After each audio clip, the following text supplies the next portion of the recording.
çekiyorum. Resmen bir komedi filmi. Mr. Bean falan olabilir yani sakarlıklarım. O kadar. Şunu da takarsam. Evet, kolay değil. Bayağı hoş geldiniz.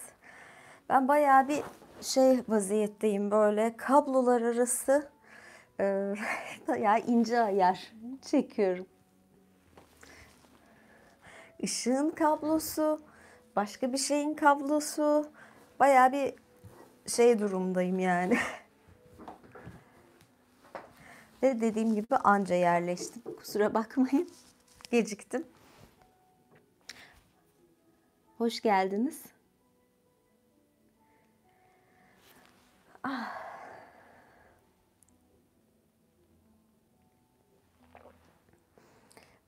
Bu arada şu duvarı boyadım. Resim koydum falan, kendi yaptığım resmi.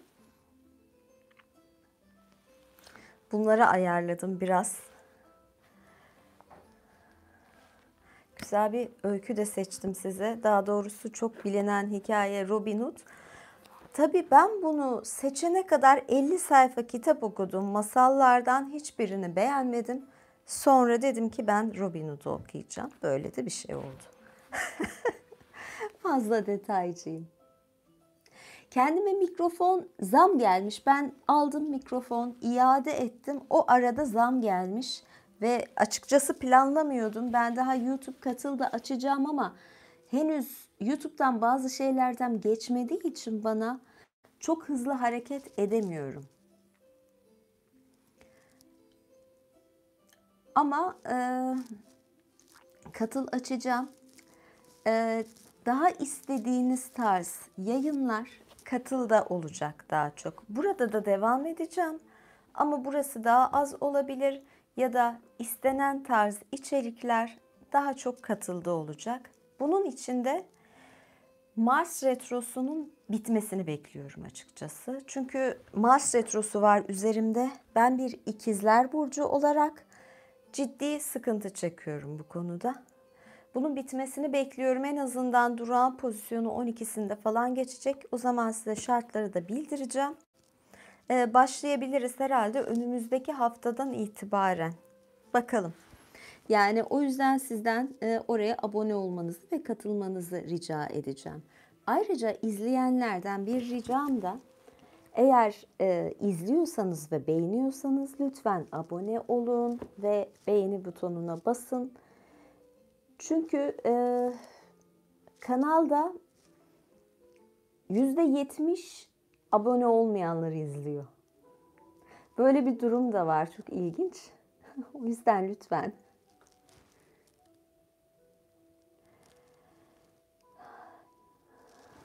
To Deutschland. Mars Retrosu işlerimde yavaşlık ve aksilik yaratıyor. Yani sıkıntı burada. Moderatör her an olabilir, sizi engelleyebilir. Lütfen mesajlarınıza dikkat edin.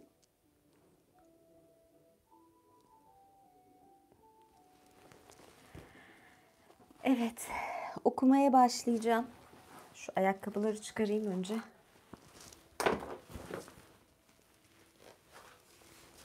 Evet.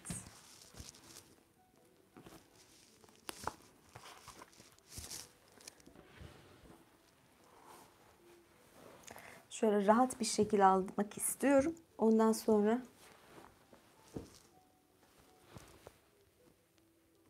lütfen mesajlara dikkat bu arada.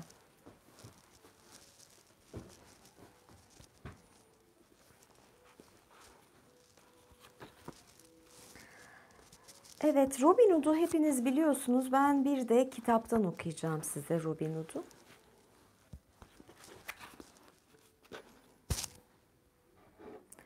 Evet, başlayabiliriz.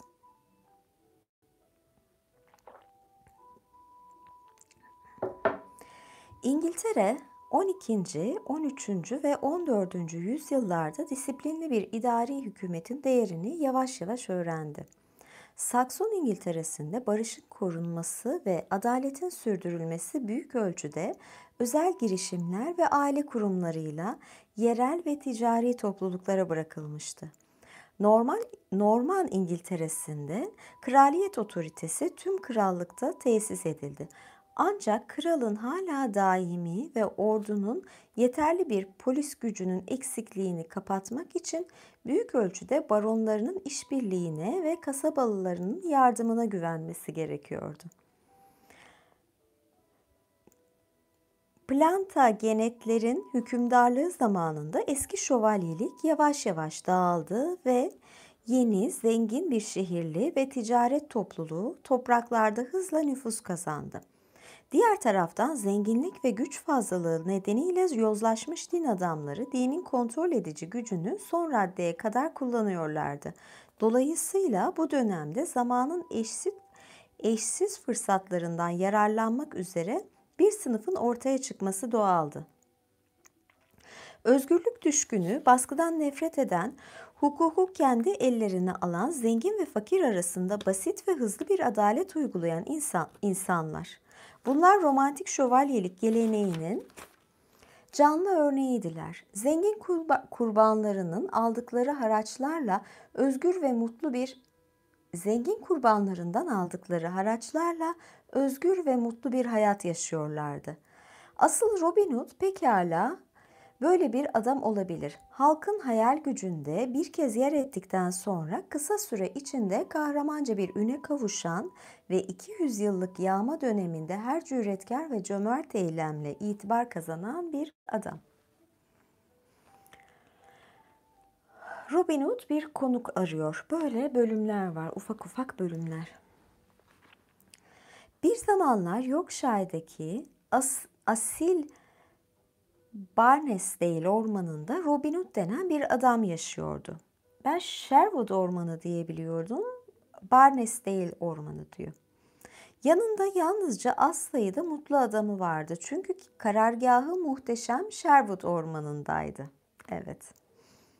Bununla birlikte Nottinghamshire şerifi haydutlar çetesini bastırma çabalarında son zamanlarda pek başarılı değildi ve Robin Hood her zamankinden daha da kuzeyde dolaşıyordu.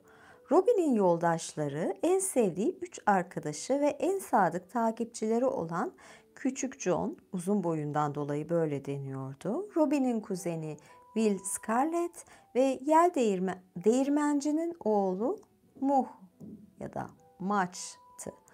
Bu üçlü liderlerine bağlıydı ve liderlerinin onları göreve gösterdiği zamanlar dışında asla onun yanından ayrılmıyorlardı. Bir gün Robin bir ağaca yaslanıp düşüncelere dalmıştı. 3 takipçisi giderek sabırsızlanıyordu. Akşam yemeği servis edilmeden önce dinlenmesi gereken 3 geleneksel ayin olduğunu biliyorlardı ve liderleri ayine hazır olduklarına dair hiçbir işaret vermiyordu. Robin akşam yemeğinden önce her zaman 3 ayin dinliyordu. Baba, kutsal ruh ve onun koruyucu azizi ve koruyucusu olan Meryem Ana için verilen ayinler. 3 kahraman giderek acıkırken Küçük John ona seslenmeye cesaret etti. Efendim, uzun zamandır oruç tuttuğunuz için günün erken saatlerinde yemek yemeniz size iyi gelir. Robin kendine geldi ve gülümsedi. Ah Küçük John, benimki kadar kendi iştahını önemsemenin bu konuşmada bir payı olduğunu düşünüyorum. Gerçekte tek başıma yemek yemekle ilgilenmiyorum. Bizim misafirperverliğimizin karşılığını bize ödeyecek yabancı bir konuğum olacaktı. Bir başrahip, piskopos veya baron. Bir misafir bulunana kadar yemek yemeyeceğim ve onu bulma işini size bırakıyorum. Robin böylesine belirsiz bir göreve güven duymayan takipçilerinin hüzünlü yüzlerine gülerek arkasını döndü ama Küçük John çabucak kendine gelerek ona şöyle seslendi. Efendim, sizin yanınızdan ayrılmadan önce bize nerede buluşacağımızı ve ormanda ne tür insanları yakalayıp size getireceğimizi söyleyin.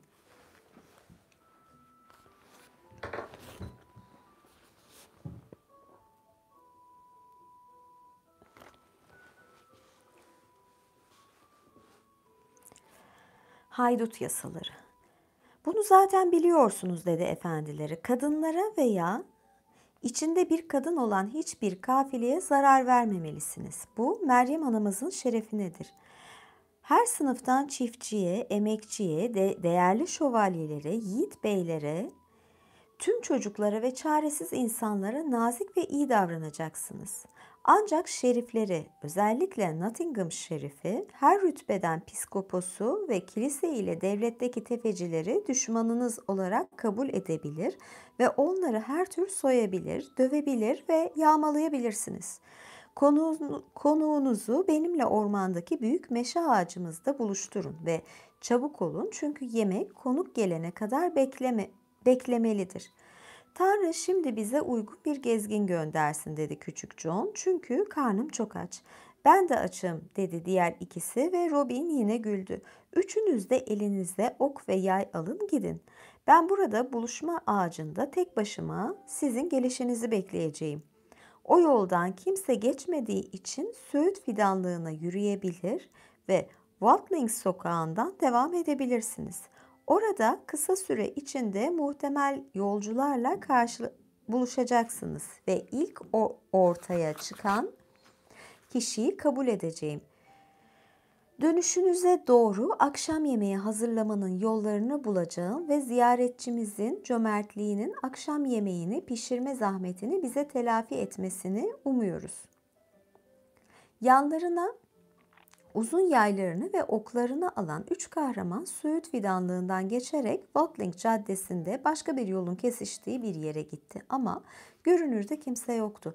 Ellerinde yayları olduğu halde dikilip Barnesdale ormanına bakarlarken uzaktan kendilerine doğru gelen bir şövalye gördüler. Şövalye yaklaştıkça atlının görünüşü karşısında şaşkına döndüler. Çünkü yaşama olan tüm ilgisini yitirmiş bir adam gibi ilerliyordu. Kıyafetleri perişan haldeydi. Ne sağa ne de sola bakıyordu. Boynu büküktü. Bir ayağı üzengide sarkıyor, diğeri havada gevşekçe sallanıyordu. Kahramanlar hiç bu kadar hüzünlü bir süvari görmemişlerdi.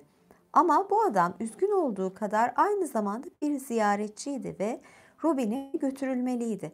Bu yüzden küçük John öne çıktı ve atı dizgininden yakaladı.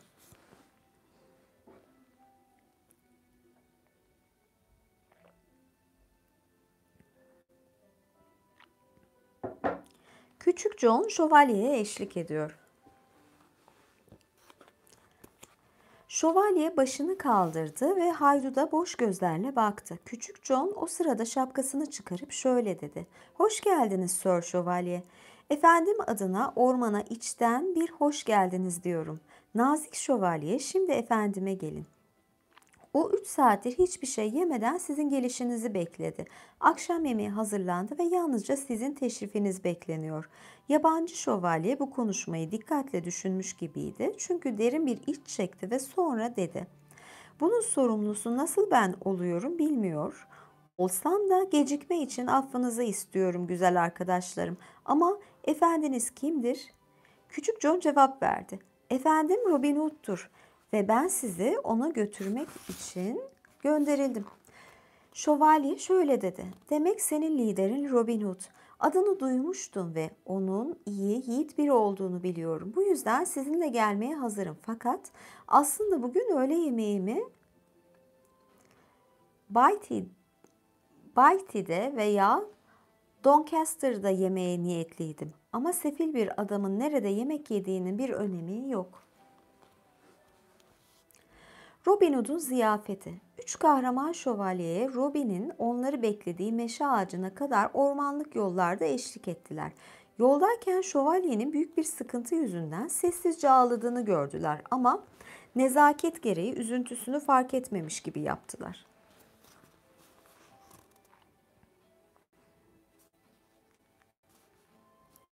Beklenen noktaya ulaşıldığında Robin öne çıktı ve konuğunu başı açık ve diz çökerek nazikçe selamladı. Sir Şövalye, orman ziyafetimize hoş geldiniz. Bir misafir için 3 saat bekledim ve şimdi Meryem anamız sizi bana gönderdi. Ayini dinledikten sonra yemek yiyebiliriz. Şövalye yalnızca iyi kalpli Robin, Tanrı seni ve tüm neşeli adamlarını korusun dedi. Sonra keşiş Tak'ın söylediği 3 ayini son derece içten bir şekilde dinlediler. Bu zamana kadar diğer kanun kaçakları çeşitli işlerinden dönerek ortaya çıktılar ve mutlu bir arkadaş kafilesi herhangi bir şövalyenin katıldığı kadar iyi bir ziyafetin tadını çıkardı.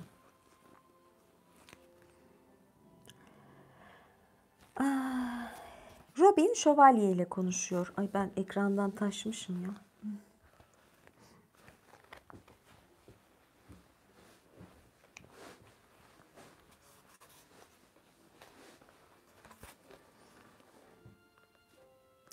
Ziyafette bol miktarda güzel yemek vardı. Geyik eti ve her tür av hayvanı, kuğu, nehir tavuğu ve balık, ekmek ve iyi şarap. Herkes neşeli görünüyordu ve o neşeli arkadaş grubunda öyle şakalar yapıldı ki sonunda üzgün konuk bile gülümsemeye ve sonra düpedüz gülmeye başladı. Robin bundan çok memnundu çünkü ziyaretçisinin iyi bir adam olduğunu anlamıştı ve onu tasasından birkaç dakika içinde de olsa kurtardığı için memnundu.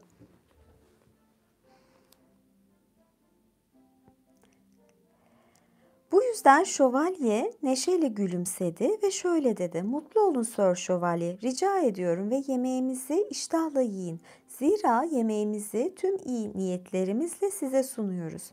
"Teşekkürler iyi kalpli Robin," diye cevapladı şövalye. "Bugün akşam yemeğimden çok keyif aldım. 3 haftadır bu kadar iyi bir yemek yememiştim. Bu yoldan bir daha geçersem size bunun karşılığını vermek için elimden geleni yapacağım. Bana verdiğiniz kadar güzel bir yemek sunmaya çalışacağım."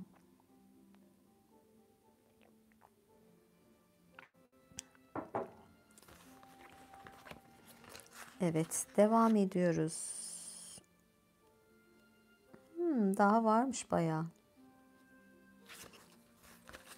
Robin ödeme talep ediyor. Haydutların şefi bu öneriyi hakaret olarak algılamış gibi görünüyordu ve gururlu bir şekilde cevap verdi. "Teklifiniz için teşekkürler Sir Şövalye. Ama vah canına. Daha önce kimse beni açgözlü biri olarak görmemişti. Akşam yemeğimi yerken başka bir günün hesabını yapmaya alışık değilim. Bir tanesi bana yeterlidir. Ama size gelince konuğum, bence sizin gitmeden önce ödeme yapmanız uygundur. Bir kahraman bir şövalyenin ziyafetini asla ödemez." Şövalye kızardı ve bir an kafası karışmış gibi göründü. Sonra şöyle dedi: "Doğru söylüyorsun Robin. Ziyafet karşılığında seve seve ödeme yapardım ama verecek hiç param yok. Değerli hiçbir şeyim yok. Sana ve adamlarına mahcup oldum."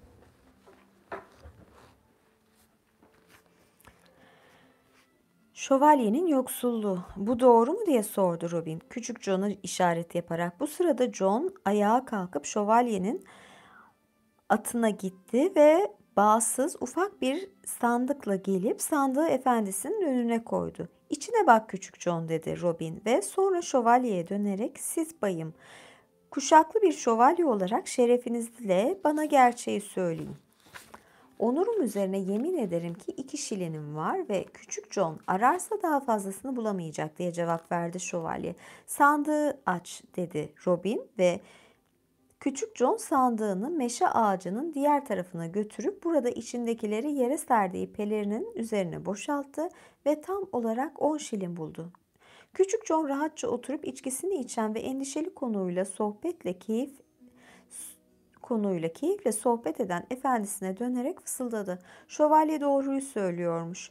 Bunun üzerine Robin bağırdı: "Kıymetli şövalye, senden bir peni bile almayacağım. Daha fazla paraya ihtiyacınız varsa benden ödünç alabilirsiniz. Çünkü bir şövalyenin 10 şilini olması çok üzücü bir şey. Ama arzu ederseniz şimdi söyleyin bana, bu kadar sıkıntıya nasıl girdiniz?" Robin utanması geçen ancak şeref sözünden şüphelenildiğini fark edince tekrardan yüzü kızaran yabancıya sorgular şekilde bakınca kıyafetlerinin ne kadar yetersiz ve yıpranmış, kızıl kahverengi ayakkabılarının ne kadar eskimiş olduğunu fark etti. Bu kadar asil görünüşlü bir adamın böylesine kötü bir durumda olduğuna üzüldü. Şövalyenin hikayesi. Bununla birlikte Robin şövalyenin sıkıntısının nedenini anlamak istiyordu. Çünkü o zaman belki ona yardım edebilirdi. Bu yüzden acımasızca devam etti. Bana tek bir şey söyle, başka hiçbir şey söylemeyeceğim. Şövalyeliğe başlama zorunluluğuyla mı sürüklendin, yoksa bazı küçük mülklere sahip olduğun için mi bunu istemeye itildin? Eski mirasını, ettiğin kavgaların cezalarını ödeyerek veya kumarda mı heba ettin? Yoksa tefecilerden borç para mı aldın? Bunların hepsi mal için ölümcüldür. Şövalye şöyle cevap verdi.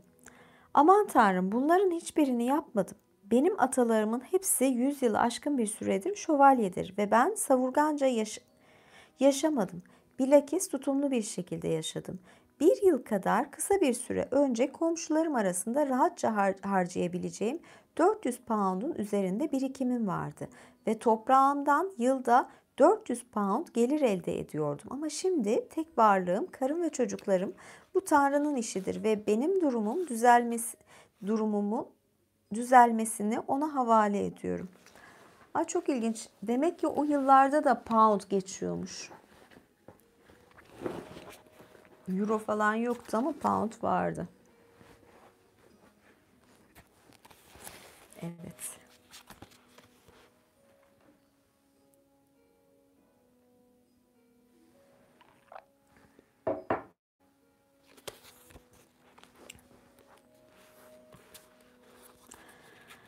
Para nasıl heba oldu? Ama bu büyük serveti ne kadar kısa sürede nasıl kaybettin diye sordu. Robin inanmayarak ve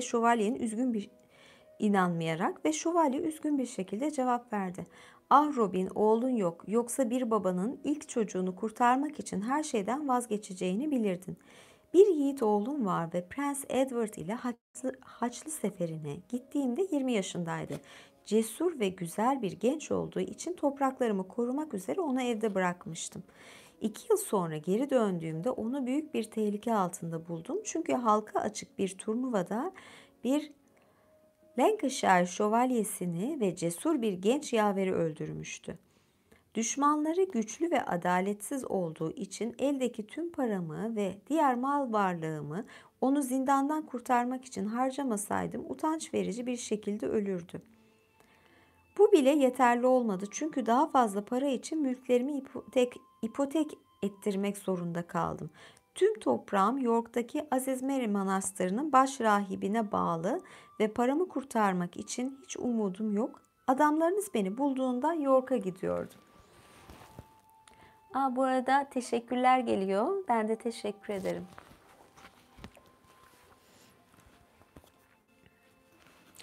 Evet, yani bir de o dönemler kilise falan mal varlıklarına el koyuyormuş. Böyle durumlarda var. O yıllarda da böyle şeyler varmış.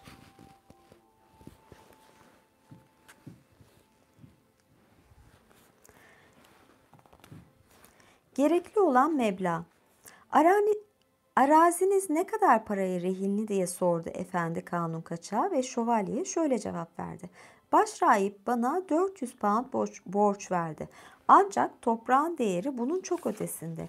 Toprağını geri almayı başaramazsan ne yapacaksın diye sordu Robin. Hemen İngiltere'den ayrılacağım. Bir kez daha Kudüs'e seyahat edeceğim ve tekrar kutsal Calvary tepesine yürüyeceğim. Bir daha asla ana vatanıma dönmeyeceğim. Benim kaderim bu olacak. Çünkü borcu geri ödeme olasılığı görmüyorum ve yabancıların babamın arazisini ele geçirdiklerini görmek için burada kalmayacağım. Elveda arkadaşım Robin. Hepinize elveda. 10 şilini alın. Elimden gelse daha fazla öderdim ama sana verebileceğim tek şey bu. Evde hiç arkadaşın yok mu diye sordu Robin ve şövalye şöyle dedi. Pek çok arkadaşım olduğunu sanıyordum efendim. İhtiyaç duymadığım refah günlerimde bana çok nazik ve yardımcı oldular. Şimdi beni tanımayacaklar. O kadar ki yoksulluğum yüzümü ve görünüşümü değiştirdi.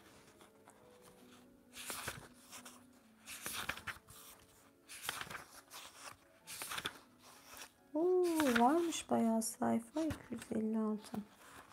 Bayağı uzun çıktı. Robin borç teklif ediyor.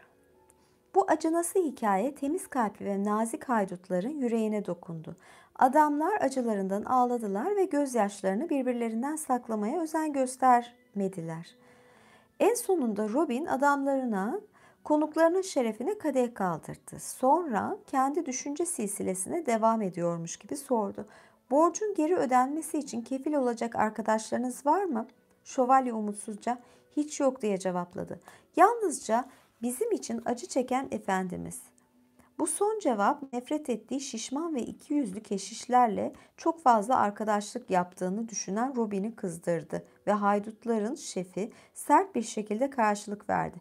Ben böyle numaralara gelmem. Som altın karşılığında böyle bir teminatı ve hatta azizlerden birini kabul edeceğimi mi sanıyorsun? Daha sağlam bir teminat bul. Yoksa benden sana altın yok. Paramı boşa harcayacak değilim.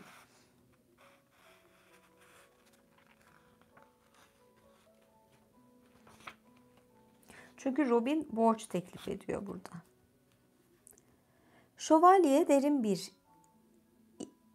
bir şekilde iç çekerek cevap verdi. Bunları almazsan sunabileceğim hiçbir maddi teminatım yok ve cennette sadece sevgili Meryem anamız var. Ona gerçekten hizmet ettim ve beni hiç yüzüstü bırakmadı ta ki şimdiye kadar. Onun hizmetkarları başrahip bana çok acımasız bir oyun oynuyor. Kefil olarak Meryem Ana'yı mı gösteriyorsun?" dedi Robin Hood. "Onun kefilliğini her türlü meblağ için kabul ederim. Zira tüm İngiltere'de bana her zaman cömert davranmış olan Meryem Ana'mızdan daha iyi bir kefil yoktur. Onun kefilliği yeterlidir. Küçük John, hazineme git ve bana 400 pound getir. İyice say, sahte ve kırpılmış para olmasın."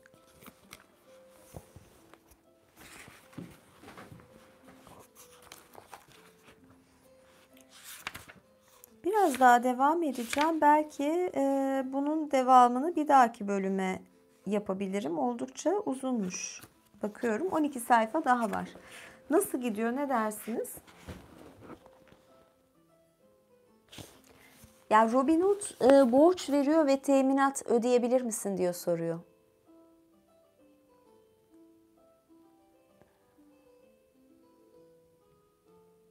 Yani Robin aslında tamam fakirlerin yardımcısı, şey yapıyor.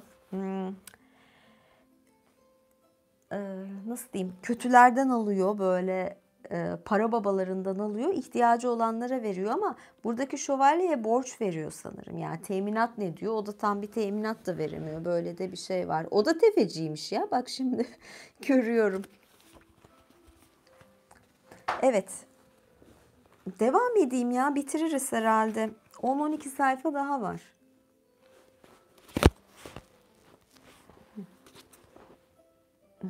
Tamam. Teşekkür ederim.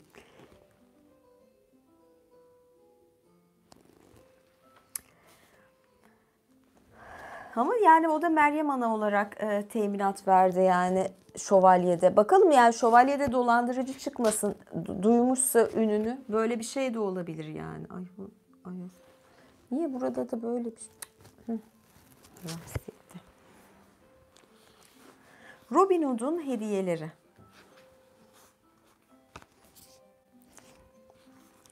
Küçük John grubun dikkatli hazinedarı, Maç ile Efendi haydutun altınlarını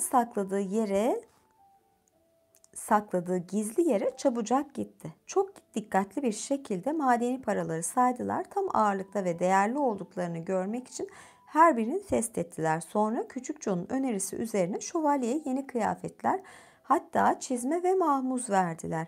Ayrıca biri binmek, diğeri eşyalarını ve altın sandığını taşıması için olmak üzere ona 2 şahane at hediye ettiler. Konuk tüm bu hazırlıkları şaşkın gözlerle izledi ve ağlayarak Robin'e döndü. "Bütün bunları tamamen yabancı biri için niçin yaptın? Sen yabancı değilsin, Meryem anamızın habercisisin. Seni bana o gönderdi ve Tanrı sana bunun doğru olduğunu kanıtlamanda yardımcı olsun." Ya açıkçası ben bu şövalyeden şüpheliyim. Bakalım göreceğiz. Geri ödeme teminatı. Şövalye Tanrı bağışlasın diye tekrar etti ama Robin bu borcu ne zaman ve nerede geri ödeyeceğim? Bana bir gün söyle, ona uyacağım.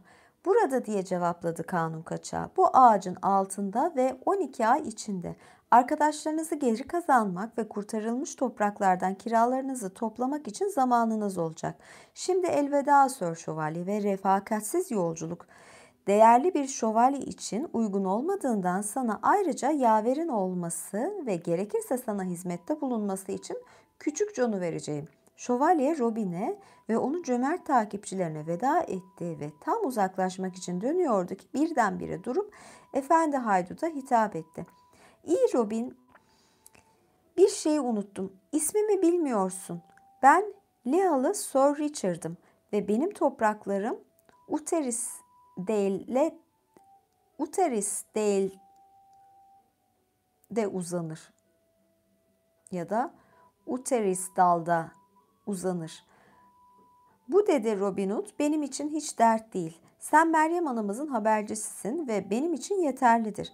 Böylelikle Sir Richard toprağını geri alması için ona borç para ve borcu savunması için yiğit bir kahraman veren cömert kanun kaçağını kutsayarak oradan mutlu bir şekilde ayrıldı. Aslında bayağı bir dindarmış Robin Hood da.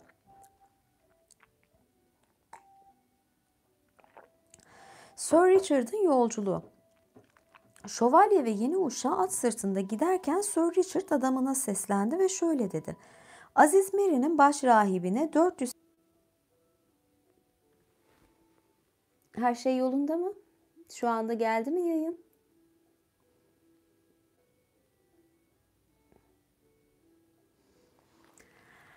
Evet, devam ediyorum. Merak ettik. Ne olacak? Kim çıkacak? Tefeci kim? Türkiye'de olsa nasıl olurdu? Kim olurdu? Bunları düşünüyor musunuz? Orada da bir muhabbet dönüyor herhalde. Devam ediyorum. Geç kalırsam toprağımı ve lordluğumu sonsuza dek kaybedeceğim. Küçük John cevap verdi. Korkmayın efendim, oraya vaktinde varacağız. Sonra yola devam ettiler ve belirlenen günün erken saatlerinde York'a ulaştılar. Aziz Mary'nin baş rahibi ve rahibi.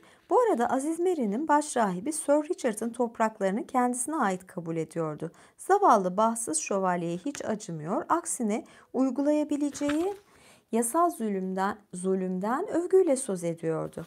O sabah erken saatlerde büyük bir sevinçle şöyle dedi.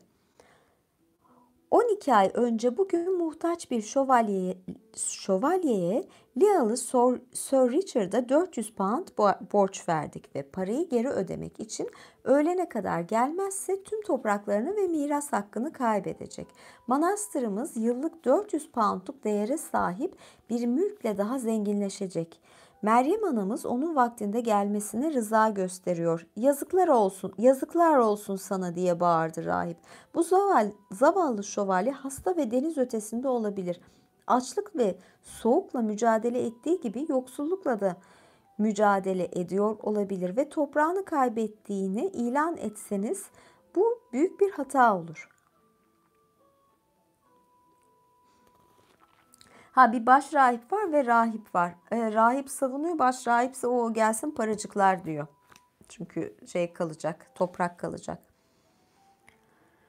Bugün belirlenen gün diye cevapladı baş rahip ve o burada değil, mülklerine henüz el koyamazsınız diye cevap verdi rahip inatçı bir şekilde. Henüz erken, öğlen vaktine kadar topraklar hala Sir Richard'ın mülkü ve saat öğleni göstermeden önce kimse onları alamaz. İyi bir şövalye, bu kadar yanlış yaptığınız için vicdanınıza ve açgözlülüğünüze yazıklar olsun. Bunu engellemek için seve seve 100 pound öderim. Her şeye burnunu sokma özelliğine lanet olsun diye bağırdı başrahip. Bana hep engel çıkarıyorsun ama başyargıç benimle ve o benim yasal hakkımı ilan edecektir. Tam o sırada manastırın kilercisi içeri girip Sir Richard'ın yokluğundan dolayı başrahibi tebrik etti. O öldü veya hasta ve yılda 400 sterlin gelirimiz olacak dedi.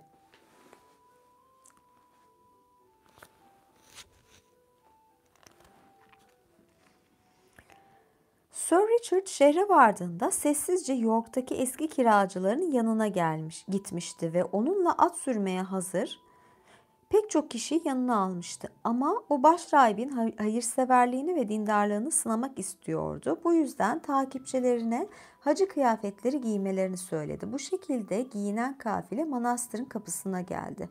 Kapı muhafızı Sir Richard'ı tanıdı ve onun geliş haberi başrahip ve yargıca ulaşınca büyük bir üzüntüye sebep oldu. Ama rahip bu büyük adaletsizliğin engelleneceğini umarak çok sevindi. Kafile atlarından inerken kapı muhafızı atları ahıra götürmeleri ve yükleri taşımaları için seyisleri çağırdı. Ama Sir Richard buna izin vermedi ve manastırın kapısında onlara göz kulak olması için küçük John'u bıraktı. Evet, her şey yolunda. Başrahip ve Sir Richard. Sonra Sir Richard büyük bir ziyafetin yapıldığı salona geldi ve başrahip misafirlerine nazikçe selam vererek diz çöktü. Fakat hangi davranışı takınacağına karar vermiş olan rahip onu soğuk bir şekilde selamladı. Pek çok kişi selamına karşılık vermedi. Sir Richard yüksek sesle konuştu. "Sevinin başrahip, çünkü vaktinde geldim." "Gelmen iyi," diye cevap verdi keşiş. "Ama parayı getirdin mi?" "Param yok, bir kuruşum yok," diye devam etti Sir Richard üzgün bir şekilde. Başrahip, "Yargıç bey, benim için kadeh kaldırın," diye bağırdı duyarsızca. "Arazi benimdir." "Ve sen Sir Richard, borcunu ödeyecek parası olmayan zavallı adam, burada ne yapıyorsun? Bana geri ödeme için daha uzun bir süre vermen için yalvarıyorum." Coşkulu başrahip belirlenen saati 1 dakika bile geçemez "Sözünü bozdun ve toprağını kaybettin," dedi.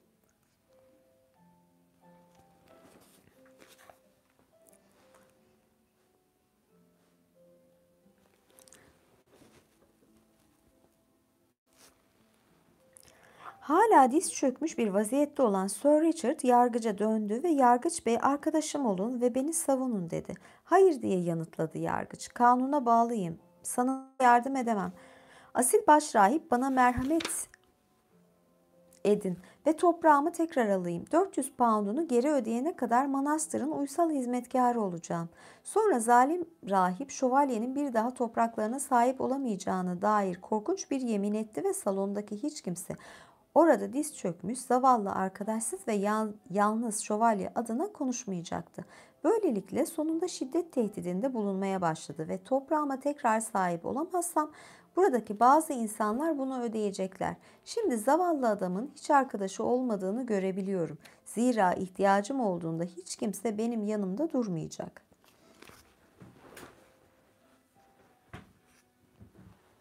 Ay, şöyle birazcık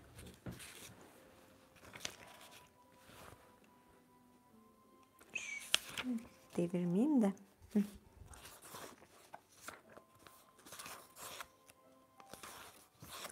Ay, daha varmış kitap. Burada bakayım ne kadar olmuş. Devam edelim mi? Toplayacak mısınız aranızda? 400 pound. Yargıç bir uzlaşma öneriyor. Şiddet iması başrahibi öfkelendirdi ve konumunu ve yargıcın desteğini güvence altına alarak bağırdı. "Dışarı çık sahte şövalye seni. Defol salonumdan." Bunun üzerine Sir Richard sonunda ona patladı. "Yalan söylüyorsunuz başrahip. İğrenç bir şekilde yalan söylüyorsunuz. Ben asla sahte bir şövalye olmadım. Mızrak dövüşlerinde ve turnuvalarda son derece cesurca mücadele ettim. Sen de nazik biri değilsin başrahip. Bu kadar uzun süre diz çökmüş bir şövalyeye acı çektiriyorsun." Tartışma şimdi o kadar ciddi görünüyordu ki yargıç araya girdi ve öfkeli başrahibe şöyle dedi. "Onu yasal bir tahliye senedini imzalamaya ikna edersem bana ne vereceksin? Onsuz bu toprakları asla huzur içinde tutamayacaksın."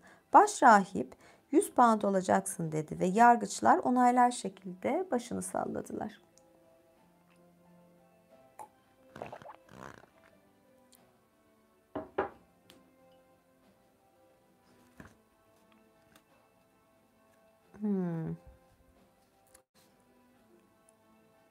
Evet, devam ediyoruz. Sir Richard neredeyse öğlen vakti olduğu için maskeyi çıkarma zamanının geldiğini düşündü. Toprağını riske atmayacaktı. Bunun üzerine şöyle haykırdı. Hayır, benim topraklarıma o kadar kolay sahip olamayacaksın.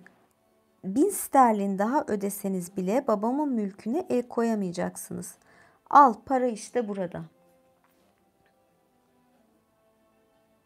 Küçük John'a seslenerek sandığını salona getirmesini emretti. Sonra masanın üzerine 400 altın pound saydı ve sert bir şekilde şöyle dedi. Başrahip, al param burada. Bana karşı nazik olsaydın seni ödüllendirirdim. Şimdi paranı da al git diyecek herhalde, paranı da. Paranı aldığına dair senet ver. Ben de topraklarıma bir kez daha sahip olayım. Hepiniz zamanında tam ödeme yaptığıma şahitsiniz. Bunun üzerine Sir Richard kibirli bir şekilde salondan çıktı ve kurtarılmış topraklarına gitti. Orada ailesiyle Robin Hood'a dua ettiler. Aziz Mary'nin baş rahibi Lealı Sir Richard'ın bereketli topraklarını kaybedip yalnızca 400 poundla yetinmek zorunda olduğu için öfkeliydi. Küçük John'a gelince ormana geri döndü ve efendisine bütün hikayeyi anlattı. Robin Hood çok memnun oldu çünkü zengin bir tefeci ve rahibin planlarını bozmuştu. O zaman kaç sayfa kalmış?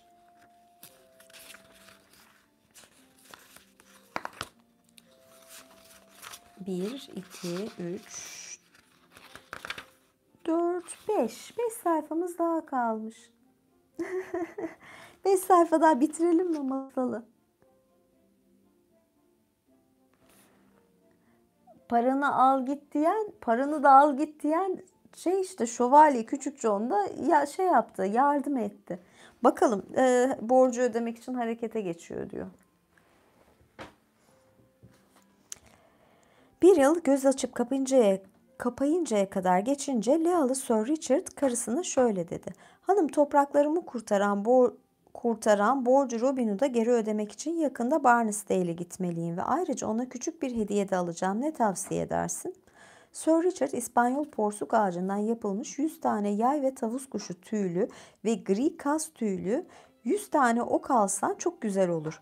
Bence bu Robin için çok uygun bir hediye olacaktır. Gerçekten güzel hediye yani. Bu masal değil aslında ya zaten şu hikaye. Sir Richard karısının tavsiyesine uydu ve tayin edilen günün sabahı Barnesdale'deki meşe ağacının altında buluşmak üzere yanında olması gereken miktarda para ve haydut şefine hediye olarak ok ve yayları aldı, yola çıktı. Birliğinin önünde at sürerken bir güreş müsabakasının yapıldığını gördü. Bir köyün yanından geçti ve müsabakayı izlemek için durdu. Kısa süre sonra köyün yabancısı olan galip güreşçinin beyaz bir boğa, asil bir savaş atı, bir altın yüzük, bir fıçı şarap ve bir çift işlemeli eldivenden oluşan bileğinin hakkıyla kazandığı ödülünde dolandırıldığını gördü. Bu Sir Richard'a o kadar yanlış geldi ki Robin Hood ve adalet aşkına hakkı savunmak için orada kaldı. Ve güreş ringini mükemmel donanımlı askerleriyle tuttu. Böylece yabancının ödülünü alıp gitmesine izin verdi. Köylülerin düşmanlığını kazanmak istemeyen Sir Richard kazanandan bir fıçı şarap satın aldı ve fıçıda bir delik açarak içmek isteyen herkese ikram etti. Böylece tezahüratlar eşliğinde buluşma yerine gitmek üzere ayrıldı. Ancak saat öğleden sonra neredeyse 3 olmuştu. Saat 12'de orada olması gerekiyordu. Şövalye Robin'in gecikmeyi sebebinden dolayı affedeceği düşüncesiyle rahatladı ve bu yüzden cesur birliğini önderlik ederek son derece rahat bir şekilde yoluna devam etti. Şövalye de benim gibi gecikiyor biraz. Bu sırada Robin'in buluşma noktası olan ağaç oldu herhalde Robin. Ağaçta öğleye kadar sabırla beklemişti ama saat geçip Sir Richard görünmeyince sabırsızlanmaya başladı. Efendim, yemek yiyelim dedi Küçük John. Olmaz, korkarım ki Meryem anamız bana kızdı. Çünkü paramı bana göndermedi diye karşılık verdi Robin. Ama takipçisi şöyle de cevap verdi. Ödemenin akşama kadar vakti var efendim. Meryem anamız dürüsttür ve Sir Richard da öyle, korkmayın. Robin Hood, siz üçünüz geçen yıl yaptığınız gibi Söğüt Fidanlığı'ndan Watling Caddesi'ne doğru yürüyüp bana misafir getirir misiniz dedi. O bir haberci, ozan veya fakir bir adam olabilir ama Tanrı'nın adıyla gelecek.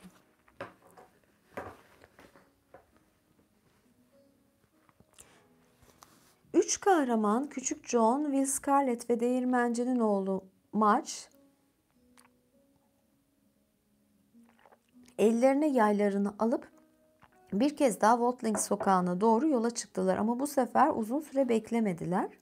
Çünkü onlara doğru gelen ufak bir kafile gördüler. 2 keşiş önden geliyordu ve arkalarında 2 yük katırı, 52 kişiden oluşan bir grup vardı. Dolayısıyla rahipler sanki kralmış gibi seyahat ediyorlardı.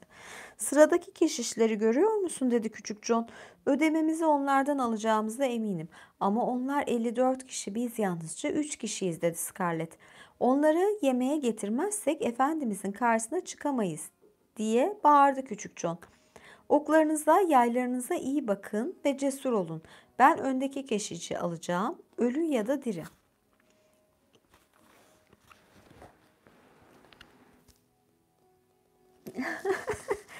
Yorumlar da ilginç.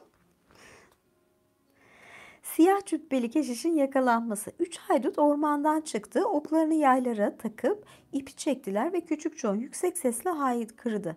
Dur terbiyesiz keşiş, yoksa seni öldürürüm ve bunun sorumlusu sen olursun. Efendimizi bu kadar uzun süre aç bıraktığın için kötülük senin üzerinde olsun. Senin efendin kim diye sordu şaşkın keşiş. Küçük John cevap verdi. Robin Hood. Keşiş kafasını salladı. Robin aptal bir hırsızdır diye bağırdı ve sonu kötü olacak. Onunla ilgili hiçbir iyi şey duymadım. Sinsice ileri atılmaya ve 3 kahramanı çiğnemeye çalıştı ama Küçük John haykırdı. Sen yalancısın hödük keşiş ve yalan söylediğin için pişman olacaksın. O bu ormanın yürekli bir kahramanıdır ve bugün sana onunla yemek yemeni emrediyor. Maç okunu çekti ve keşişi kalbinden vurunca keşiş ölü olarak yere düştü. Ölü olarak yere düştü diyor. Diğer siyah cübbeli keşiş alıkonuldu ve yük katırlarıyla ilgilenen ufak bir uşak hariç tüm takipçileri kaçtı. Böylelikle Küçük John'un yardımı ve rehberliğinde paniğe kapılmış din adamı yük arabası buluşma ağacının altında bekleyen Robin'e getirildi. Ya adam öldürüyorlar ama bu kadar dindarlar. Böyle bir şey de var. Robin Hood şapkasını çıkardı ve misafirini nezaketle selamladı. Ancak keşiş cevap vermedi ve Küçük John'un buluşmalarından bahsetmesi onun kaba ve isteksiz bir misafir olduğunu ortaya koydu. Bununla birlikte her zamanki ayinleri kutlamak zorundaydı. Bu yüzden ziyafetten önce temizlenmesi için ona su verildi. Sonra tüm kardeşlik toplandığında onu ziyafete onur köşesine oturttular ve kendisine Robin tarafından saygıyla hizmet edildi. Mutlu olun keşiş efendi, dedi Robin. Yurdunuzdayken manastırınız nerededir? Koruyucu aziziniz kimdir? York'taki Aziz Mary manastırındanım. Basit biri olsam da ben kiler sorumlusuyum. Bu bizim şövalyenin manastırı, borcu olan manastır. Kiler sorumlusu ve kefalet. Meryem Ana aşkına dedi Robin. Bu keşişi en güzel şekilde eğlendireceğiz. Benim şerefime 3 keşiş efendi, 3 iç keşiş efendi. Şarap güzel ama Meryem anamızın bana kızmış olmasından korkuyorum. Bana paramı göndermedi.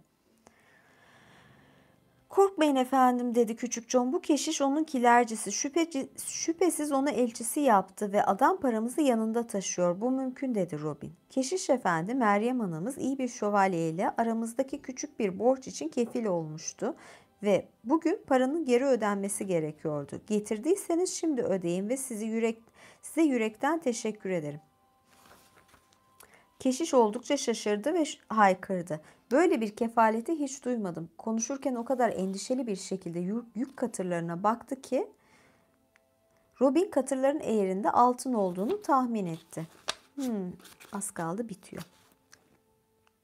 Keşiş teftiş ediyor. Bunun üzerine Robin birdenbire öfkelendi. Keşiş efendi, Meryem anamızı karalamaya nasıl cüret edersiniz? O her zaman dürüst ve sadıktır ve siz onun hizmetkarı olduğunuzu söylediğiniz için Hiç şüphesiz paramı getirmeniz için size elçisi yaptı. Bana sandığından da sandığında ne kadar olduğunu söyle. Bu kadar dakik geldiğin için sana teşekkür edeceğim. Keşiş şöyle cevap verdi. Efendim, çantamda yalnızca 20 mark var. Mark varmış o zaman da. Robin buna şöyle cevap verdi. Hepsi buysa ve doğruyu söylüyorsan bir kuruşa bile dokunmayacağımız. Hatta ihtiyacım varsa sana borç vereceğim. Ama fazlasını bulursam hepsini alırım keşiş efendi. Çünkü dindar bir adamın lüks içinde yaşamak için paraya ihtiyacı olmaz. Şimdi keşiş fazlasıyla paniğe kapılmış görünüyordu. Ve küçük John çantayı aramaya başladı.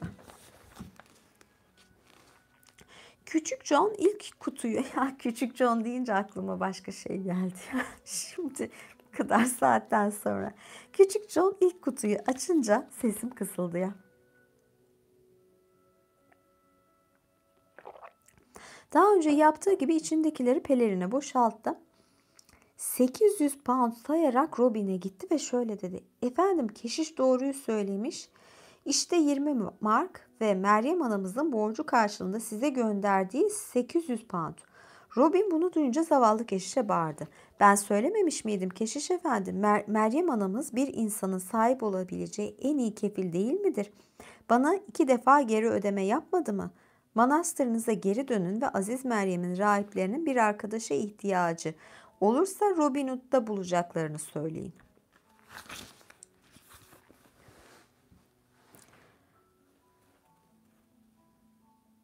Nereye seyahat ediyordun diye sordu haydutların şefi. Köşklerimizin kahyalarıyla hesap görmeye diye cevapladı kilerci ama esasında Lealı Sir Richard'a karşı kraldan asker almak için Londra'ya seyahat ediyordu. Robin bir an düşündü ve sonra şöyle dedi. Ah, öyleyse diğer sandığını aramalıyız. Kilercinin öfkeli itirazlarına rağmen ikinci sandıktaki tüm parayı aldılar. Sonra gitmesine izin verildi ve acı bir şekilde Blighty veya Donchester'da bir akşam yemeğinin ona çok daha az maliyetli olacağına dair yemin etti. Ve Sir Richard geliyor. O öğleden sonra Lealı Sir Richard ve onun ufak kafilesi buluşma ağacına ulaştı ve şövalye kurtarıcısını nazikçe selamlayıp geciktiği için özür diledi. Robin nasıl olduğunu sordu ve şövalye onu koruduğu zavallı güreşçiden bahsetti. Robin bu yüzden ona içten bir şekilde teşekkür etti. Şövalye borcu geri ödemek istediğinde cömert kanun kaçağı parayı kabul etmedi. Ancak okları ve yayları içten bir teşekkürle aldı. Robin şövalyenin sorgulamalarına yanıt olarak o gelmeden önce paranın 2 kez ödendiğini söyledi ve şövalyeyi çok eğlendirecek şekilde kilerci ve onun 800 pound'unu anlatıp sözlerini bitirdi. Meryem anamızın bana 400 pound'dan fazla borcu yoktu ve şimdi size diğer 400 pound'u veriyorum. Parayı onun rızasıyla alın ve daha fazlasına ihtiyacınız olursa Robin Hood'a gelin. Böylece Sir Richard Utterstay'le döndü ve gücünü cesur kanun kaçaklarını korumak için kullanmaya devam etti. Robin Hood yeşil ormanlarda güvenli bir şekilde yaşadı. Fakirlere ve değerli insanlara iyilik yaptı. Tüm zalimlere, zorbalara ise düşman oldu. Ay, çok ilginç, çok tarikat gibiymiş bu Robin Hood.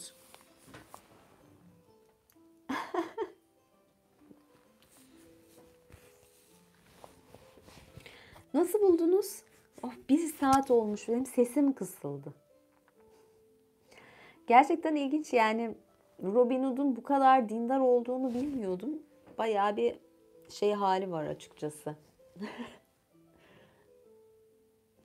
Sandığında ne kadar olduğunu Robin Hood soruyor. Ne kadar para olduğunu. Rahip, o kilerci olan yalan söylüyor. Eğer yalan söylüyorsan tüm parayı alırız diyorlar ve sandığa bakınca yalan söylediği ortaya çıkıyor ve 800 pound bulunuyor 20 markın dışında. Ya kendi kitabımdan da parçalar okurum. Ayrıca olacak, dediğim gibi katıl açacağım. Oraya bekliyorum. Ben de böyle Robin Hood yeşili giydim. Arkaya böyle yeşil bir resim koydum. Arkadaki resim de benim yaptığım bir resim.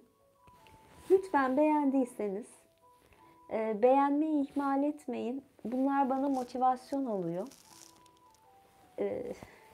Bir dahaki yayında görüşmek üzere diyorum. Hoşça kalın. İyi akşamlar. Görüşürüz.